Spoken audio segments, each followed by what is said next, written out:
আমার দেশের উন্নতির জন্য সকল পার্টির প্রতি শ্রদ্ধা আছে এবং সকল পার্টি যাতে একে অপরের প্রতি আন্তরিকতার সহিত কাজ করে এবং বিএনপি যে কাজগুলো করতেছে বর্তমানে এটা তাদের জন্য ক্ষতিকর, দেশের জনগণের জন্য ক্ষতিকর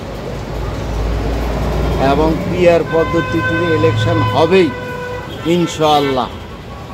পিআর পদ্ধতি দেশে ওয়ার্ল্ডে 91টা কান্ট্রিতে আছে, সুতরাং বিএনপি এটা মেনে নেওয়া উচিত এবং বিএনপি যারা খারাপ কাজ করতেছে এদেরকে সাথে সাথে শুধু বহিষ্কার করলে হবে না, এদেরকে শাস্তিমূলক ব্যবস্থাও নিতে হবে যাতে আগামী দিনে কেউ এই কাজ করতে না পারে।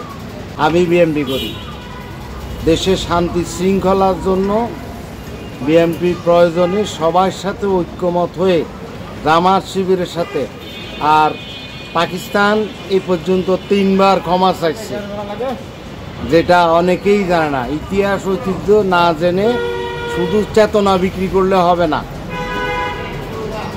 আর তারেক জিয়া যে মৌলবাদী সম্বন্ধে বলছে, মৌলবাদী সম্বন্ধে তারেক জিয়ার কোনো অভিজ্ঞতাই নাই। অভিজ্ঞতা থাকলে তিনি এ কথা বলতেন না। ওনাকে আরও পড়ালেখা করতে হবে, দিমরিও রিড দিমরিও লারম।